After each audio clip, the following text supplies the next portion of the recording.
ભારત સરકારે single use plastic પર પ્રતિબંધ મૂકી પર્યાવરણ સંરક્ષણની દિશામાં મહત્વપૂર્ણ પગલું ભર્યું છે. અમદાવાદ ખાતે કમ્પોસ્ટેબલ પ્લાસ્ટિક તરફ જાગૃતિ લાવવા બાયોયુગ અને વેલ્સનું સફળ આયોજન કરવામાં આવ્યું.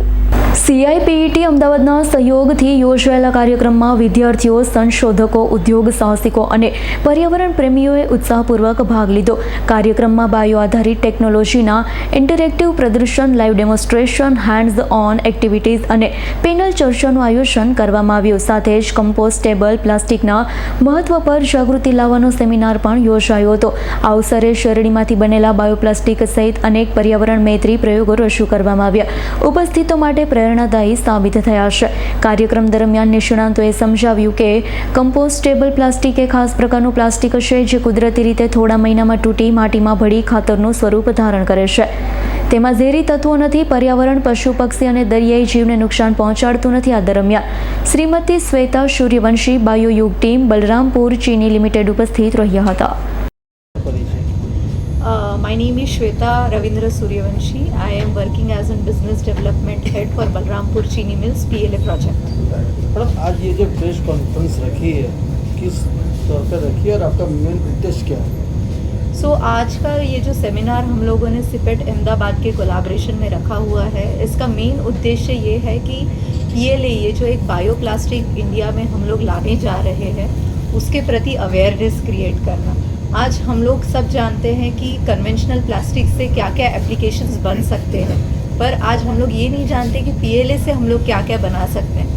जैसे कि प्रकाश सर ने बताया, PLA से हम लोग सिंगल यूज़ प्लास्टिक्स बना सकते हैं. PLA से हम लोग मेडिकल एप्लीकेशंस बना सकते हैं, जैसे कि सिरिंजेस हो गई, हम लोग की IV के पाइप्स हो गए. हम लोग एग्रीकल्चरल एप्लीकेशंस में मल्च फिल्म बना सकते हैं, अपने फ्रूट की बैग्स बना सकते हैं. So there are plenty of applications which can be made out of PLA. So ये सेमिनार एक जन जागृति है. आपने नीचे देखा होगा, एक हम लोगों ने बायोयुग ऑन द व्हील से कंसेप्ट बनाया है. ये कंसेप्ट एक बस है जिसके अंदर एग्जीबिशन है. ये एग्जीबिशन आपको दिखाएगा कि PLA से क्या डिफरेंट एप्लीकेशंस बना सकते हैं. મારું નામ પ્રકાશ પટેલ છે.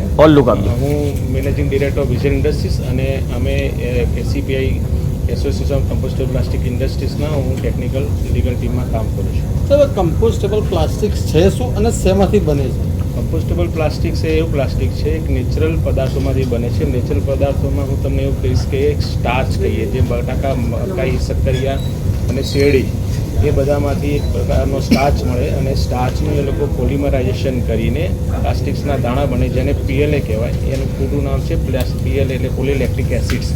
એને કમ્પોસ્ટેબલ પ્લાસ્ટિક તરીકે કહેવામાં આવે છે. ભારત સરકાર અત્યારે પ્લાસ્ટિક મુક્ત બનાવવાનું કંઈક એના પર ચાલી રહી છે ને તમે જ્યાં કમ્પોસ્ટેબલ લાવો છો, તો આ કેટલું ઇઝી રહેશે સરકાર માટે અને આનાથી કેવા પ્રકારની પ્રોડક્ટ્સ બનશે? ભારત સરકારમાં વાત કરીએ તો ministry of environment and forest department અને CPCBએ ઓલરેડી આ કમ્પોસ્ટેબલ પ્લાસ્ટિક્સને પ્રમાણિત કરેલ છે અને એ માટેની એમને જરૂરી પરમિશન દરેક મેન્યુફેક્ચરને ઓલરેડી આપેલી છે. એટલે કમ્પોસ્ટેબલ પ્લાસ્ટિક એક પ્લાસ્ટિક જ છે, એ કોઈ અલગ પ્રકારનું પ્લાસ્ટિક નથી.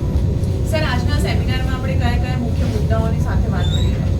અમારા આજના સેમિનારનો મુખ્ય ઉદ્દેશ એ છે કે જે સિંગલ યુઝ કન્વેન્શનલ પ્લાસ્ટિક્સ જે અત્યારે આપણે ગ્લોબલી માર્કેટમાં મળી રહ્યું છે, એને આપણે સ્વૈચ્છિક રીતે એને ના કહીને આપણે કમ્પોસ્ટેબલ પ્લાસ્ટિક્સની, સિંગલ યુઝ પ્લાસ્ટિક્સને આપણે અપનાવી જોઈએ. સંજીવ રાજપૂતનો રિપોર્ટ, S9 ન્યૂઝ, અમદાવાદ. અમારી તમામ માહિતીથી અપડેટ રહેવા માટે જોડાયેલા રહો S9 ન્યૂઝ સાથે.